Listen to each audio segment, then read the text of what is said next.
Hello, and thank you for tuning into The Film Fanatic. Today we'll be discussing how film can be used not only as an entertainment, but as an instrument to transform a nation. As always, my name is Elliot Hilliard, and I will be your host. Accompanying me today is Mexican-American activist and fellow cinephile Ana Salas. She's a Latin America third cinema expert, and joining me today to talk about the similarities between third cinema and post-war neorealism cinema. Anna, thank you for being here. The pleasure's all mine. Thank you for having me. Can we start off by you telling us a little bit about your area of expertise? Of course. Well, the way I like to introduce third cinema is that in today's age, specifically in Latin American countries, how can one conceive of a decolonized cinema, being that the country itself is a product of colonization? Mainstream cinema is destined to satisfy the interest of the owners of cinema, that being the United States and what is the entity of Hollywood. Therefore, there is not a cinema for Latin Americans that satisfy Latin American needs. A decolonized form of film would be a revolutionary style of cinema. But the question is, can a militant revolutionary cinema exist before the revolution? Wow, that's quite the introduction. Now, the term militant revolutionary cinema sounds in its own way a bit propagandist or extremist. So do you mind explaining the term for those at home who may be less knowledgeable in this field? Yes.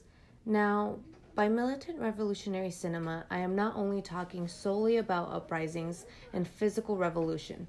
Although it is part of the goal, we have more of a focus on working towards revolutionizing the mind of the spectator, to help them conceive the idea of moving towards emancipation from colonizers or neo-colonizers. For example, teaching developers how to create urban development that can withstand the massive bombings that imperialism can deploy, or train doctors to perform in times of distress. What we are trying to do is seal the vacuums that can prevent civilizations from revolutionizing and facilitate their own new forms of power. In whole, it is a decolonization of culture and minds. Okay, so now I can see where the similarities start to pop up between third cinema and neorealism. But before we start delving deeper into the connections both these revolutionary tools contain, we should again give a bit of background to those not familiar with it. Neorealism is the type of cinema style used in Italy during the post-war era to help combat fascism. And I know what you're saying, how can you combat a form of radical, authoritarian, ultra-nationalism with some moving pictures? But going back to what my guest said earlier, it's about planting that seed in order for the idea of emancipation to come to fruition in the minds of the spectators, without coercion, but naturally.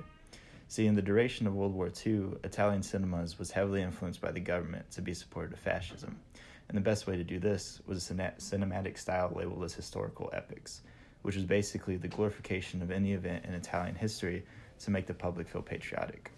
See, in order to keep the government so strong, it helped if the public had a great love for it in their country. That is exactly the problem many third cinema directors see with entertainment in Latin American countries. As Latin Americans are fed Hollywood films, morphing our beliefs and creating an influence in our minds, making us believe that the American style of living is the style of living.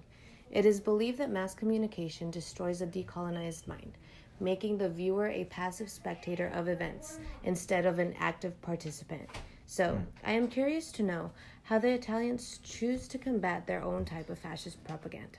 Well, I just told you about how the Italian government tries to convince the public through cinema with historical epics. However, to combat fascism, especially in the context of media, a new style was born called neorealism. This style really took off post-World War II, where the mentality of fascism was still present in Italy, and those who opposed it wanted to make sure it disappeared for good. Neorealism took a stark opposite direction than that of the historical epic. However, even though the two differ greatly, a neat quality that connects them is how they're both cinematic styles, made in order to inform/persuade the public.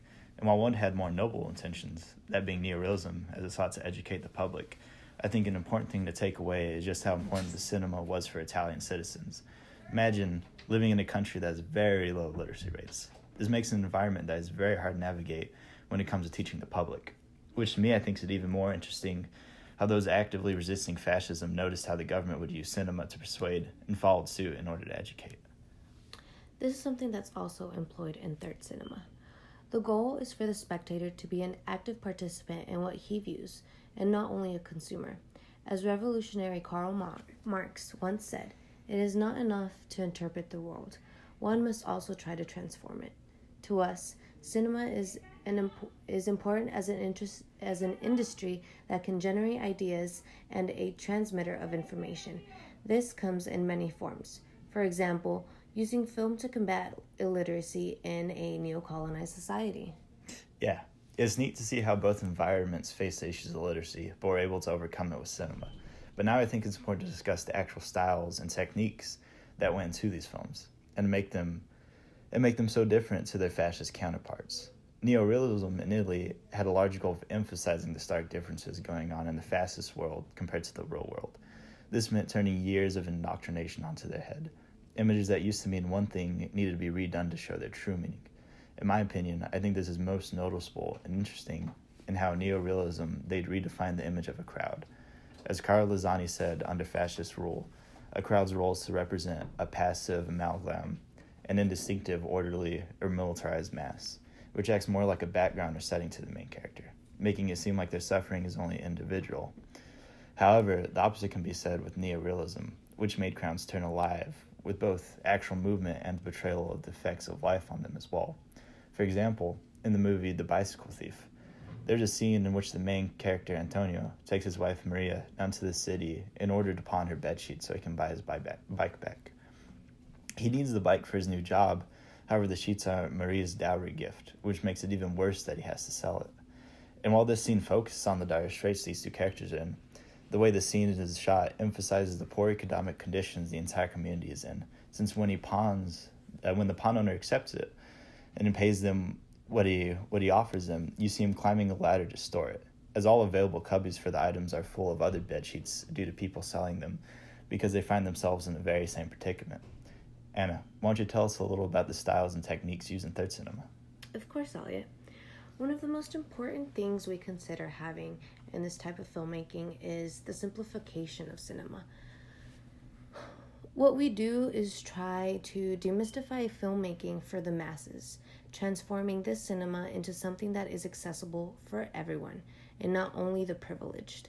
This is done by using innovations such as portable cameras and automatic photometers. For example, the Bolivian film Yaguarmalcu, translated into The Blood of the Condor, was created in 1969 by filmmaker Jorge Sanguines. At this time, color film already existed, but in an attempt to stay true to the artistic styles of third cinema, he used a black and white camera that was more accessible than expensive equipment. Another artistic choice that is made is the use of actual people and not trained actors. Similar to the child Bruno and Antonio in the film Bicycle Thief, who were not professional actors before the film, the protagonists in the film Yaguarmalcu were actual Bolivian Quechua natives that had never acted before. There are also scenes that incite the revolution of the mind. For example, images of raised weapons and riot mobs fighting against what we call neo-colonist invaders, which, in this particular film, happened to be the Peace Corps members who were operating hysterectomies on indigenous Quechua women without their knowledge. Not only is third cinema revolutionary in the manner in which its movies are filmed, but also in the way they are displayed to the masses. Third cinema showings are often referred to as guerrilla cinema because they are typically shown in secret because these films are usually banned from being shown. Yaguarmalcu and many other Sanguines films were forbidden in Bolivia for a long time. This creates the man-actor-accomplice, in which all participants of the film, production, or viewing are accomplices in the revolution and have a duty to maintain the secrecy of the films. Wow. This is all very poignant stuff. And I'd love to delve in deeper into all the connections and other cinemas that contain these attributes. But unfortunately, we're all out of time. Before we tune off, though, I'd like to leave you with a small task. Next time, when you watch a movie, try to think of all the symbolism that comes into play.